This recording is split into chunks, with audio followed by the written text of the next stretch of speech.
बिस्मिल्लाहिर्रहमानिर्रहीम। अस्सलाम वालेकुम रहमतुल्लाहि वबरकातुहू। हम लोग अपने 7वें लेक्चर पर पहुंच गए। तर्जुमा कुरान मजीद, जमात नहम, सिंगल नेशनल कुरिकुलम, तमाम बोर्ड्स के लिए। सूरह नमल है, 7वीं सूरह मुबारक है हमारे सिलेबस की, और ये हमारा 7वां लेक्चर है। वही तरतीब है कि पहले एक्सरसाइज करेंगे और उसके बाद जितने एक्स्ट्रा एमसीक्यूज़ और शॉर्ट क्वेश्चन बनते हैं वो भी करा देता हूँ। एक्सरसाइज के अंदर से जो एमसीक्यूज़ बनते हैं, शॉर्ट क्वेश्चन लॉन्ग बनते हैं, वो आयात का तर्जुमा सारा मुकम्मल काम करते हैं। चलते हैं सूरह मुबारक के अंदर। पहले बुनियादी बात आपको याद होनी चाहिए, सूरह नमल जो है ये भी मक्की सूरत है और इसकी टोटल 93 आयात मुबारक है। पहले एक्सरसाइज के एमसीक्यूज़ करते हैं। नमल के मानी हैं च्योंटी के, वादी नमल थी। सूरह नमल में सबसे ज़्यादा जिक्र जो है वो हज़रत सलमान अलैहिस्सलाम का जिक्र है, जिनको सबसे ज़्यादा बादशाह दी गई। वो पैगम्बर भी थे और सबसे ज़्यादा बादशाहत भी उनको अता की गई है। दीन की दावत देने वालों को ख़बरदार करना चाहिए। कुरान मजीद वो ज़रिया है जिससे वो ख़बरदार हो सकते हैं।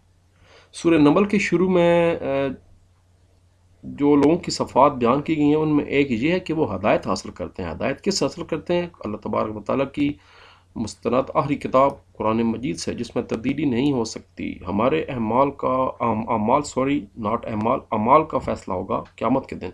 अमल की जमा अमाल होता है। एक्सरसाइज के पहले शॉर्ट क्वेश्चन, सूरह नमल को ये नाम क्यों दिया गया? Page number 88। नमल के मैनी च्योंटी। इस सूरत की जो आयत नंबर 18 उसमें हज़रत सुलेमान अलैहिस्सलाम का वाक़या बयान किया गया है, जब वो चोटियों की वादी यानी वादी नमल के पास से गुजरे थे। चूँकि वो जानवरों की, कीड़े मकोड़ों की, जन्नात की, सब की बोलियाँ परिंदों की सुनते थे, तो उन्होंने भी उनकी सुनी जब वो आपस में गुफ्तगू कर रही थी और हज़रत सुलेमान अलैहिस्सलाम के लश्कर का जिक्र कर रही थी। इसलिए इस सूरत का नाम सूरह नमल है।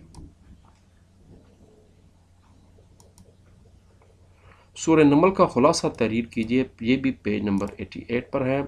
सूरह नमल का खुलासा इस्लाम के बुनियादी अकायद हैं और कुफ्र के बुरे नताइज का बयान है।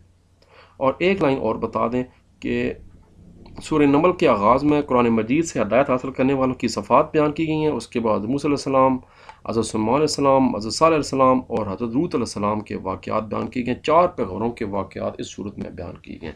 थोड़ा सा बड़ा जवाब दे दी करें तो कोई हर्ज नहीं, यानी एक लाइन ये वाली बता दें खुलासा, और उसके बाद 2 लाइनें ये वाली बता दें। वाक़यात बयान किए गए। एमसीक्यू भी आ सकता है कि कितने अम्बिया का जिक्र है? वाक़यात हैं 4 अम्बिया। सूरह नमल के 2 अहम इल्मी और अमली नुकात तहरीर कीजिए। हर सूरत के आखिर में कुछ अमली नुकात हैं, तो उनमें से कोई से 2 कर लें। आयत नंबर 3 में इरशाद होता है कि नमाज कायम करें, ज़कात अदा करें और आखिरत पर यकीन कायम रखना, यही असल कामयाबी है। एक और पॉइंट कर लें जो आयत नंबर 19 में लिखा हुआ है, हज़रत सुलेमान अलैहिस्सलाम की तरह हमें भी अल्लाह ताला की नेमतों को शुक्र अदा करते हुए ज़िंदगी गुजारनी चाहिए। 2 पॉइंट कहा गया था, 2 पॉइंट कर लें। लॉन्ग क्वेश्चन के लिए सारे कर लें या 3-4 कर लें, लेकिन शॉर्ट क्वेश्चन में 2 ही पूछे गए। आखिरी शॉर्ट क्वेश्चन है, सूरह नमल में हज़रत सुलेमान अलैहिस्सलाम का जिक्र किस तरह आया है? पेज नंबर 88 ऊपर वापस जाना पड़ेगा, पेज नंबर 88 पे। जी है जी। हज़रत सुलेमान अलैहिस्सलाम का वाक़या ज़्यादा तफसील से बयान किया गया है। हज़रत सुलेमान अलैहिस्सलाम हज़रत दाऊद अलैहिस्सलाम के बेटे थे।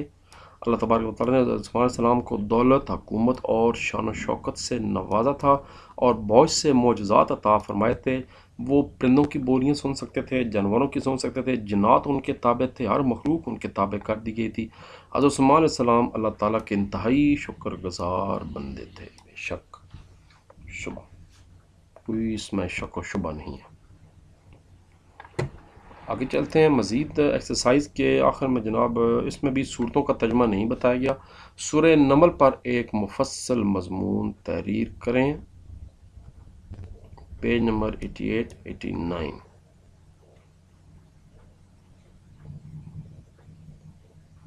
अच्छा, ये सरगर्मी ज़रा चेक करें। सूरह नमल नाम 34 पर रखा गया है, क्या कुरान पाक में कुछ और सूरतें ऐसी हैं जिनके नाम जानवरों या अशरात पर हैं? ज़रा चेक करें तो जनाब एक तो सबसे जो बड़ी सूरत है हमारी सूरह बकरा। बकरा गाय को कहते हैं, तो गाय के नाम पर सूरह बकरा का नाम, क्योंकि उसमें गाय का जिक्र है तो इस वजह से सूरत का नाम सूरह बकरा रख दिया गया है। ये बकरा हमारे यहाँ कहते हैं बकरे दुम्बे को, अरबी में बकरा गाय को कहते हैं। तो मुफस्सल नोट लिखते हैं, वापस असल टॉपिक पे आते हैं। सूरह नमल पर मुफस्सल मज़मून, पेज 88-89। जनाब पहले तो वही तारुफ होगा। اس کے بعد مضامین بتا دیں کیا مضامین آئے ہیں، مفصل نوٹ لکھنا ہے، مضامین کے بعد آخر میں وہی 3-4 عملی نکات بتا دیں، 2 تو میں شارٹ میں کرا چکا ہوں، 2-3 اور کر لیں۔ رزق عطا کرنے والا اللہ تبارک و تعالیٰ ہے، ہمیں حرام طریقوں سے رزق حاصل کر کے اللہ تعالیٰ کو ناراض نہیں کرنا چاہیے۔ یہ 3-4 پوائنٹ مزید بتا دیں تو یہ لانگ مکمل ہو جائے گا، یعنی پہلا پیج جو ہے 88 پورا، اور پیج نمبر 89 سے 3-4 پوائنٹ مزید بتا تاکہ 8 نمبر کا سوال مکمل ہو جائے۔ ذرا آتے ہیں ایکسٹرا ایم سی کیوز کی جانب۔ سورہ نمل کی کل آیات کتنی ہیں؟ 93۔ چونٹی کو عربی میں کیا کہتے ہیں؟ نمل کہتے ہیں۔ چونٹی کے پاس سے کون گزرے تھے؟ حضرت سلیمان علیہ السلام گزرے تھے۔ سورہ نمل سے پچھلی سورت کون سی ہے؟ سورہ شعراء ہے۔ سورہ نمل کون سی سورت کے بعد نازل ہوئی؟ سورہ شعراء کے بعد ہی نازل ہوئی۔ سورہ نمل کے آغاز میں ہدایت حاصل کرنے والوں کی صفات بیان ہوئی ہیں۔ قرآن مجید مزید آ سکتے ہیں۔ سورہ نمل میں کتنے انبیاء کا ذکر ہے؟ 4 انبیاء کا، ہم پہلے ان کے نام پڑھ چکے ہیں، میں پھر دوبارہ بتاتا ہوں 4 انبیاء کون سے ہیں۔ یہ شارٹ کوسچن ایکسٹرا آ سکتا ہے۔ یہ جی حضرت موسیٰ علیہ السلام کا ذکر ہے، حضرت سلیمان علیہ السلام کا ذکر ہے، حضرت صالح علیہ السلام کا ذکر ہے، اونٹنی والا حضرت لوط علیہ السلام کا ذکر ہے۔ 4 انبیاء کا ذکر ہے۔ سورہ نمل میں تفصیل سے ذکر ہوا حضرت سلیمان علیہ السلام کا۔ حضرت سلیمان علیہ السلام کون تھے؟ پیغمبر بھی تھے اور بادشاہ بھی تھے۔ سورہ نمل میں بیان ہوئے ہیں قیامت کے احوال۔ ترجمہ لکھیں وادخلنی فی عبادک الصالحین، اور مجھے اپنے رحمت سے اپنے نیک بندوں میں داخل فرما۔ چونٹی والا واقعہ سورہ نمل میں کہاں بیان ہوا؟ آیت نمبر 18 سے شروع ہوتا ہے۔ پھر یہ سوال آ گیا نا، سورہ نمل میں کن 4 پیغمبروں کا ذکر ہے؟ سورہ نمل میں 4 پیغمبروں کے واقعات بیان ہوئے ہیں، حضرت موسیٰ علیہ السلام، حضرت سلیمان علیہ السلام، حضرت صالح علیہ السلام اور حضرت لوط علیہ السلام۔ پھر سوال بڑا ہی مشہور سوال ہے، اللہ تبارک و تعالیٰ نے حضرت سلیمان علیہ السلام کو کن انعامات سے نوازا تھا؟ نبوت، معجزات دیے، دولت دی، حکومت دی اور شان و شوکت دی۔ کیا حضرت سلیمان علیہ السلام ان انعامات کا شکر ادا کرتے تھے؟ جی ہاں، حضرت سلیمان علیہ السلام اللہ تعالیٰ کے انتہائی شکر گزار بندے تھے اور انعامات کا خوب شکر ادا کرتے تھے۔ ایک اور اہم سوال ہے، سورہ نمل کی آخری 2 رکوع میں کیا بیان کی گیا؟ قیامت کی علامات، نشانیاں بیان کی گئی ہیں، ان کے دلائل ثبوت دیے گئے ہیں، قیامت کے احوال حالات دیے گئے ہیں، قیامت کے دن اچھے اور برے کام کا انجام بیان ہوگا۔ یہ تو ایکسرسائز کا سوال آ گیا، بس یہ اس کے اہم جو ہیں یہ والے شارٹ کوسچن تھے۔ تو ٹھیک ہے جی، 7 چیپٹر ہمارے 7 صورتیں مکمل ہو گئی ہیں، اس کے بعد 8ویں سے لے کر 18 مکمل کریں گے انشاءاللہ ساتھ ساتھ۔ اپنا خیال رکھیے، اللہ حافظ، ملتے ہیں اگلے لیکچر کے ساتھ، تھوڑا سا انتظار چند دن کا۔